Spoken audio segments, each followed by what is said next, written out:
There's never been a fandom unlike DC Comics. It's the type of fandom that has multiple branches. There's the fans that love DC in general, comics, movies, etc. Then there's the Batman fans who only care about Batman and nothing else. Then there are the CW fans who watch those cringe DC shows. And then there are the Snyder Bros and the Gunn Bros, or Gun Cultists, or whatever they call themselves. These two fan bases are the craziest of them all. They will crucify you if you say anything bad about their precious movies, and there's been an ongoing war between them, debating on which one is better. It's essentially a dick measuring contest, but I am here to settle this once and for all. Who really is the most superior, and which one is not? I will go through all the films they've directed, and look at the plans they each had for their own DC cinematic universes, and whether they are good or not. So let's not waste any time, and let us bring up the first director, Mr. Slow-Mo himself, Zack Snyder.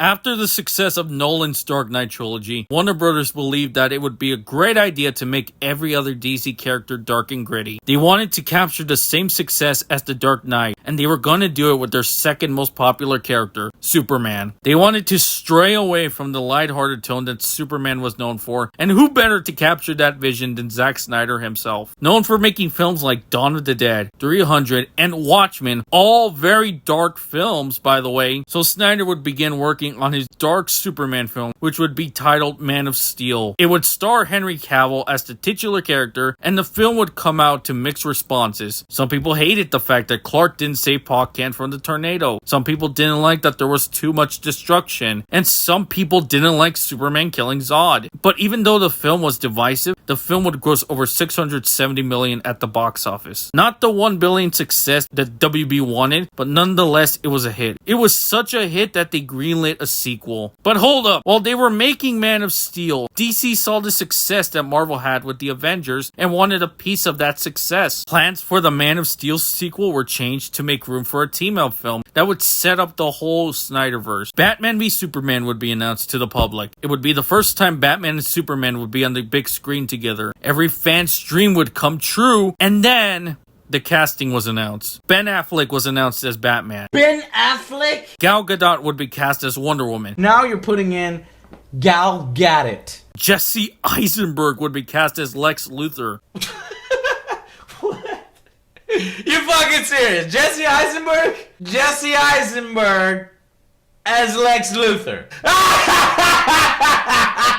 And to add all of that, a bunch of characters would be added into the movie. Wonder Woman, Aquaman, Flash, Cyborg, Doomsday all make an appearance in a Batman Superman movie. The film would come out and once again would be divisive. Some people despised the casting. Some people hated that the movie was overcrowded with storylines. Mixing The Dark Knight Returns with the death of Superman, Batman killing, the film would gross $874 million at the box office. For many people, including Warner Brothers, was a surprise that the film didn't hit $1 billion, considering it has two of the most iconic superheroes on the big screen together for the first time. So after the supposed failure of BVS, Warner Brothers had doubts. They knew Snyder wasn't the guy to bring this shared universe to life. So when Justice League began filming, they had no other choice but to keep Snyder on for the project. Then something came up. Snyder's daughter, Autumn, would tragically pass away. Snyder had to step down from the project for a while, but was willing to finish the film after. It, however, gave the perfect excuse to fire Zack without having to look bad. They would hire Joss Whedon to take over and completely scrap all of Snyder's ideas. The film would release to negative reviews and only earning $661 million at the box office. Thor Ragnarok, which came out a few weeks before, managed to make more than Justice League. And while Warner Brothers was making more of their DCEU films, the Snyder Bros would come out fighting once Zack Snyder revealed that the Snyder Cut of Justice League was real. They would start using the hashtag Release the Snyder Cut. They would start doing charities for awareness. They would have billboards. And after many days, months, years of fighting, Warner Brothers finally listened and would release the Snyder Cut on HBO Max. The fans had won, but even though they won, they also lost, as it was the last DC film that Snyder would direct. He had plans to direct Justice League 2 and 3, and they would have all led up to Darkseid's invasion. Justice League 2 would have been set in the nightmare future that Batman visioned in BVS. Justice League 3 would have had Batman sacrifice himself to stop Darkseid. bad. And there were ideas to have Bruce and Lois hooking up after Clark's death.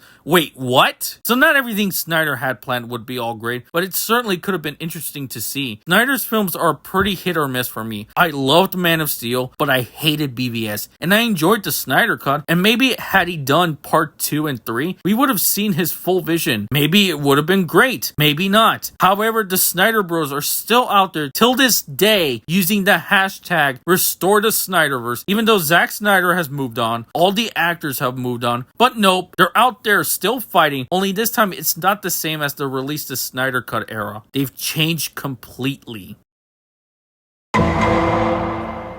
So after the failure of the DCEU, Warner Brothers merges with Discovery and are under new leadership. David Zaslav would be like, hey, this is one big pile of shit, let's reboot. He would then hire, to many people's surprise, James Gunn to take over as the co-CEO of DC alongside Peter Safran. Before this, James was already at Warner Brothers making things like The Sushi Squad and Peacemaker, both well received by critics and fans, and probably was the reason for Zaslav to hire him in the first place. And the first thing that James Gunn does as head of DC Studios is to replace Henry Cavill with a new Superman actor after he announced on Instagram that he was reprising his role in Black Adam after quitting Witcher to do Superman and then being told he was done. He would then announce his plans for his new DC universe, which consists of projects like Superman, Peacemaker, Supergirl, and many others. The first project he'd released is Creature Commandos, where he wrote all the episodes. It would be an obscure team consisting of monsters. It would get critically praised and was the start of the DCU. The next project that would release is Superman, which would be directed and written by James Gunn himself. The film would release to critical praise, though online would be pretty divisive on the film. Some people did not like this interpretation of the character. Some people hated the jokes, and some people did not like how they interpreted Jor-El. The latest project in the DCU that's running right now is Peacemaker Season 2. It's getting a lot of praise, but a lot of people are getting confused as to why the Peacemaker cast were able to stay and not Henry Cavill as Superman, considering that this is a full reboot. Now, I've already got like 3 James Gunn videos talking about him, 4 if you want to count my Superman review, and boy, I've gotten a lot of flack by the Gunn Bros with those. His plans right now are still ongoing. His next projects are going to be Supergirl, Lanterns, and Clayface next year, and there are more currently worked on. And I might have some problems with what James Gunn's plans are, but so far from what I've seen, it's a mixed bag. I've enjoyed a lot of James Gunn's work. I enjoyed The Sushi Squad. Heck, I even enjoyed Superman. But every film has the same James Gunn formula. Insert horrible jokes and insert them when a serious moment happens. Every fucking movie and show that he's written and directed has that. And have the main character have evil dads, which is in every James Gunn film for some reason. At this point, people will not have superhero fatigue. They're gonna have James Gunn fatigue.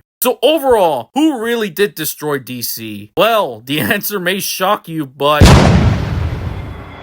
Go away, Gunn fanboy! Snyder's films are pure art, unlike those childish films. Oh yeah? Well, at least his films have perfect scores on Rotten Tomatoes. Everybody stop all of this chaos. Look at all of this. This is what the fan base has turned into now? Both of your precious directors have flaws. Both of your directors have awesome stuff. You all are completely blind on who the real enemy is. Just look at what they did to Snyder. Fired him and canceled all of his plans. Who's to say they won't do the same to Gunn? So put aside your differences for now and let us all charge into Warner Brothers Studios and kick the living shit out of them. Yeah! Hey guys, can I come? Get out of No here. one wants Your you shoes here. are trash. Aww. This is it, everyone. We all charge at 3. 1, 2... Yep, nope, yep, we're out of here. You're on your own on this, bro. Wait, where are you going? He's literally weak right now.